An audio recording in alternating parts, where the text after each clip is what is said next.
আসসালামু আলাইকুম ভিউয়ার্স, আজকে আপনাদের জন্য নতুন একটা রেসিপি নিয়ে আসলাম, কলা এবং নারকেল বড়া।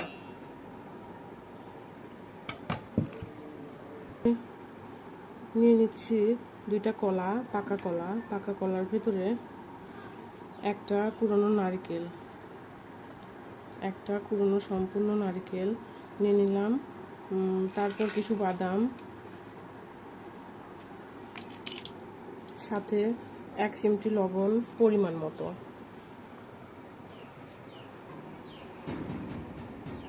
ভিউয়ার্স, এগুলোকে একসঙ্গে হাত দিয়ে সুন্দর করে মেখে নিতে হবে।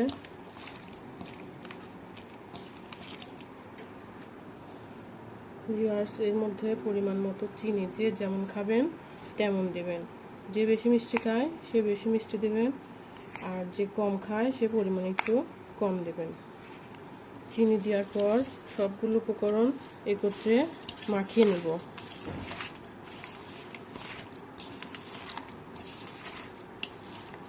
একত্রে 2 মিনিট মাখিয়ে নেব। মাখিয়ে নেওয়ার পর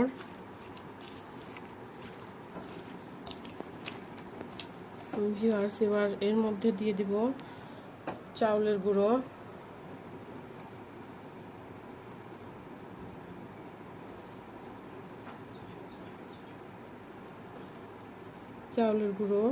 এবং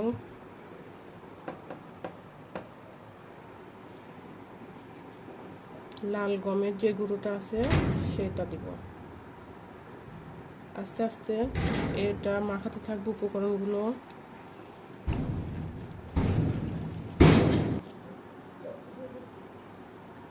হ্যালো ভিউয়ার্স, এগুলো আগে সুন্দর করে মাখায় নিলাম। তারপরে এর ভিতরে একটু পরিমাণ মতো পানি দিব, যতটুকু লাগে,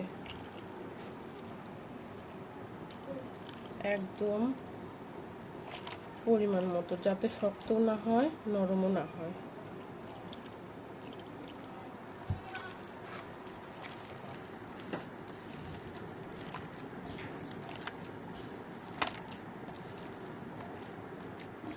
যত মাখা যাবে ততই সুন্দর হবে।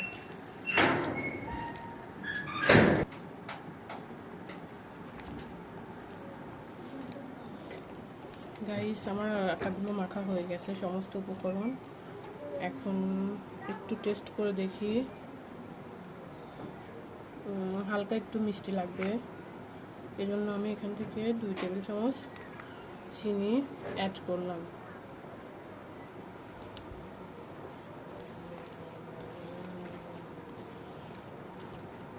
এবার আরেকটু মেখে নিচ্ছি, সুন্দর করে মুখে নিলে টেস্টটা ভালো হবে।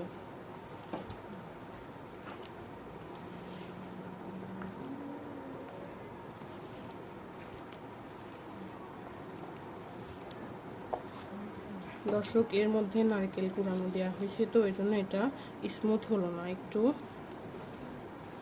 এমন দেখা যাচ্ছে, তবে অনেক টেস্টি হবে।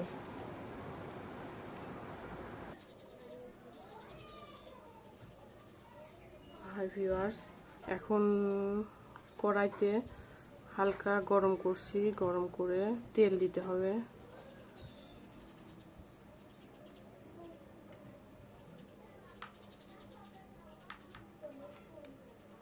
তেলটা যখন একদম গরম হয়ে যাবে তখন উপকরণ তেলে দিতে হবে।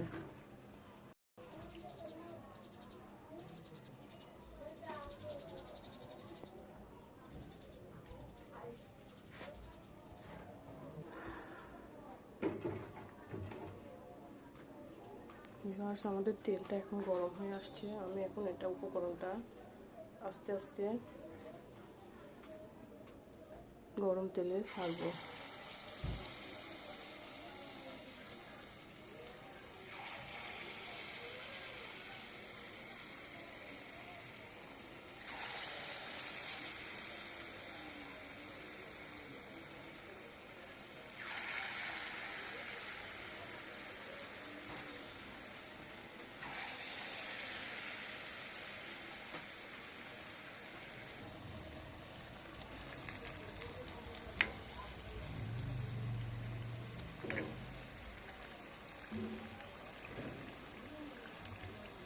ভিউয়ার্স, এগুলো আমরা উল্টে পাল্টে দিলাম, তাহলে একটু ভালো হবে, সব দিকই সুন্দর হবে। একটু কড়া করে ভেজে নিচ্ছি যাতে মশমশা টেস্টি হয়।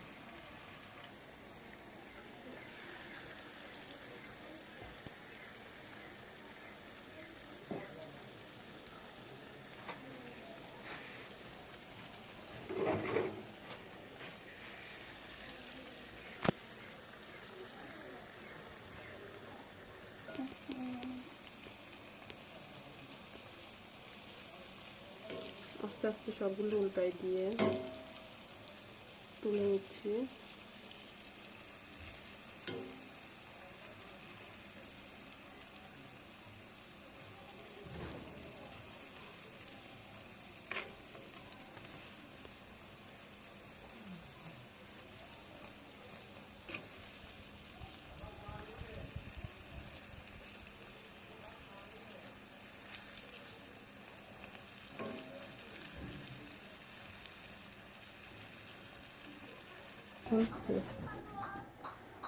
হ্যালো বন্ধুরা, আমাদের এটা বানানো শেষ হয়ে গেছে, মুসমুসে নারকেল বড়া। দেখেন কতটা স্মুথ হয়েছে, কতটা সুন্দর, ভেতরে নারকেল, অনেক টেস্টি টেস্টি হয়েছে। বাচ্চারা এগুলো খেতে পছন্দ করে। অনেক সুন্দর হয়েছে, অনেক মজাদার রেসিপি। আপনারা এভাবে বানিয়ে বাচ্চাদের দিতে পারেন, বাচ্চারা খেয়ে অনেক খুশি হবে। আজকে মজাদার রেসিপি নারকেল বড়া। এগুলা দেখে যদি আপনাদের ভালো লাগুক আর না লাগুক, আমার পেজটা একটা সাবস্ক্রাইব, একটা লাইক, একটা ফলো, একটা শেয়ার করবেন প্লিজ। আর বাচ্চাদের অবশ্যই ঘরে বানায় খাবেন আমার রেসিপিটা ফলো করে। আপনাদের সবাইকে ধন্যবাদ। আসসালামু আলাইকুম।